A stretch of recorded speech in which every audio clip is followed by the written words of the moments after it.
Hi friends, welcome to ఇట్లీ చిన్నారి. నేను ఈరోజు చేయబోయే రెసిపీ ఏంటంటే చాలా హెల్తీ బ్రేక్ఫాస్ట్ రెడ్ పోహా. ఇది సూపర్ మార్కెట్లో కూడా దొరుకుతుంది. చూడండి, నేను 1.5 గ్లాస్ తీసుకుంటున్నా. కొలతలతో చూపిస్తా చూడండి.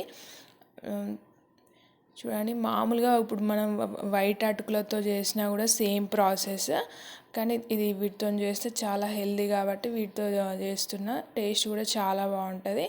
ఇప్పుడు నేను 1 గ్లాస్ వాటర్ పోసుకున్నా. అవి మునిగేలాగా వాటర్ పోసుకొని చూడండి ఒకసారి కలుపుకోవాలి. అంటే మామూలుగా మనం క్లీన్గా ఎలా చేసుకుంటామో అలా కడుక్కొని ఇప్పుడు నేను ఒక రంధ్రాల జల్లాట్లో వాటిని వేస్తున్నాను. మరీ ఎక్కువగా నానబెట్టొద్దు, ఎందుకంటే ఈ రెడ్ పోహా కొంచెం పల్చగా ఉంటాయి. సో ఇందులో వేసేసుకొని నేను మిగతా ప్రాసెస్ చేసుకుంటున్నా. ఇవన్నీ కట్ చేసుకున్నాను. ఒక 5 మినిట్స్ అలా వాటర్ అడిసే వరకు ఉంచేసేసి గ్యాస్ ఆన్ చేసి ప్యాన్ పెట్టేశాను. ప్యాన్ వేడయ్యాక ఆయిల్ వేసా. చూడండి, నేను పావులో హాఫ్ వరకు వేసాను. మేము కొంచెం ఆయిల్ తక్కువగా వాడతాము, మీరు ఇంకా కొంచెం వేసుకుంటే వేసుకోండి. ఆయిల్ వేడయ్యాక 1 స్పూన్ జీలకర్ర. ముందుగా నా ఛానల్ సబ్స్క్రైబ్ చేసుకోకపోతే చేసుకోండి. జీలకర్ర ఆవాలు వేసేసాను. ఆవాలు కూడా 1 స్పూన్ వేసాను. మిర్చి ఒక 8 వేసాను. మావి కొంచెం కారం ఎక్కువగా ఉన్నాయి, సో నేను 8 వేసాను.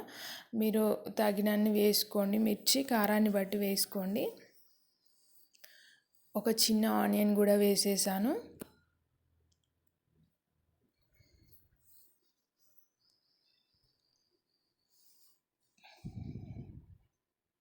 చూడండి, ఆనియన్ కూడా ఒక 2 మినిట్స్ కొంచెం వేగాలి, మరీ ఎక్కువగా వేగన అవసరం లేదు.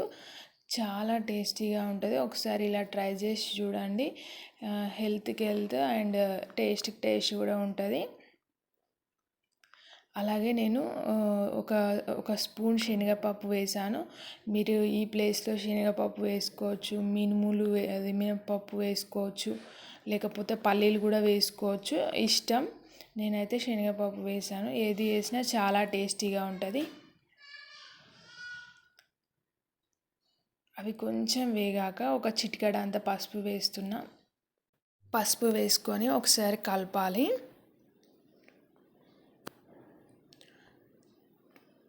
తర్వాత ఒక రెమ్మ కరివేపాకు ముందుగానే నేను క్లీన్ చేసేసుకొని వేసుకుంటున్నా. చూడండి, ఇవి కూడా కొంచెం ఆయిల్లో వేగనివ్వాలి ఒక 1 మినిట్ పాటు.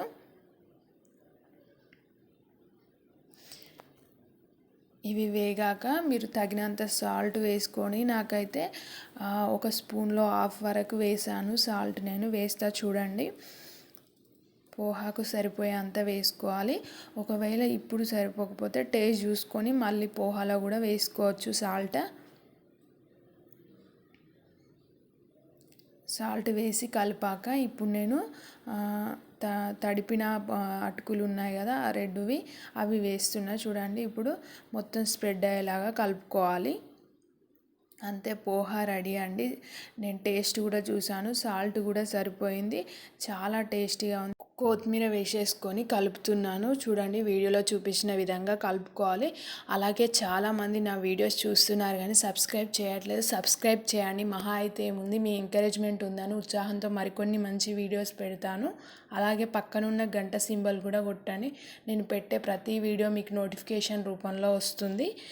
ఇంకొకటి ఏంటంటే, వీడియో నచ్చినట్లయితే లైక్ చేయండి. Recipe ready. గ్యాస్ ఆఫ్ చేసుకొని లెమన్ అండ్ ఆనియన్తో సర్వ్ చేసుకున్నాం.